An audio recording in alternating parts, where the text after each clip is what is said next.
দর্শক, ঈদযাত্রার ষষ্ঠ দিনের খবর জানাতে মহাখালী বাস টার্মিনাল থেকে সরাসরি যুক্ত হচ্ছেন সহকর্মী হাসিবুল ইসলাম শান্ত। শান্ত, বাস টার্মিনালে যাত্রীদের ভিড় কেমন দেখছেন, আর বাড়তি ভাড়া নিয়ে যাত্রীদের কোনো অভিযোগ আছে কিনা?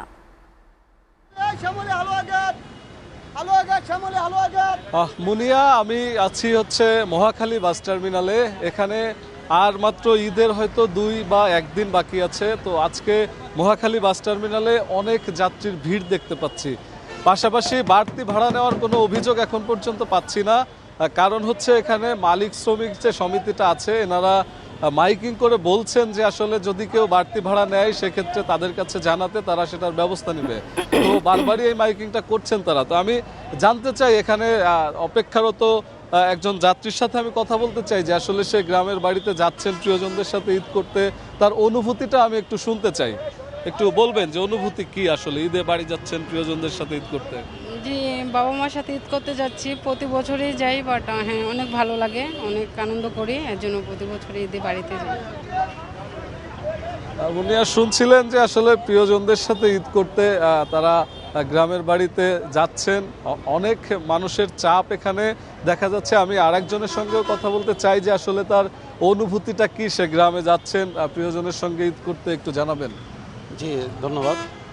এবার আগের যে বিগত 16-17 বছর ছিল তার থেকে অনেক সুন্দর একটা পরিবেশ আমরা দেখতে পাচ্ছি। যে তবে গাড়ি একটু কম রয়েছে, যে আমরা যেদিকে যাব সেখানে গাড়ি এখনও কম রয়েছে, কিন্তু অতিরিক্ত ভাড়া, খুব বেশি ভাড়া না, কিছুটা ভাড়া বাড়তি আছে।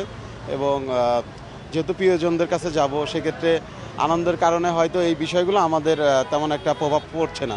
তো আমরা সুন্দরভাবে যেতে পারছি, আশা করি যে রাস্তাতেও আমাদের কোনো সমস্যা হবে না।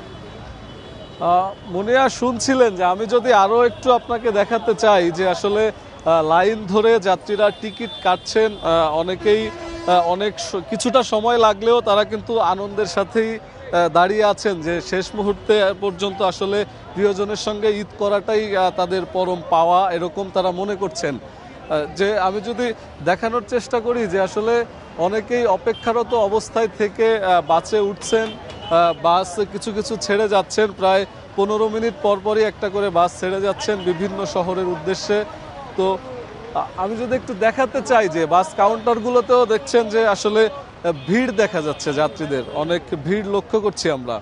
তো এখানে অপেক্ষারত অনেক যাত্রী রয়েছেন। তো আমি যদি আপনাকে দেখাতে চাই যে আসলে এখানে আজকে মহাখালী বাস টার্মিনাল আসলে উপচে পড়া ভিড় রয়েছে যাত্রীদের। তারা বিভিন্ন গন্তব্যের উদ্দেশ্যে রওনা হচ্ছেন, কেউ অগ্রিম টিকিট কেটেছেন, আবার কেউ এসে এখানে দাঁড়িয়ে টিকিট কাটছেন। তো মুনিয়া, মহাখালী বাস টার্মিনালের সর্বশেষ তথ্য আমার কাছে এ পর্যন্তই ছিল। আসলে উপচে পড়া ভিড়, মানুষের অনেক আকাঙ্ক্ষা, আশা পূর্ণ হতে যাচ্ছে, প্রিয়জনদের সাথে ঈদ করবে, এটার জন্য তারা ভোগান্তি যতটুকুই হোক তারা ভুলে যাচ্ছেন সেই আনন্দের কথা চিন্তা করে। তো মুনিয়া, আমার কাছে মহাখালী বাস টার্মিনাল থেকে এ পর্যন্তই ছিল।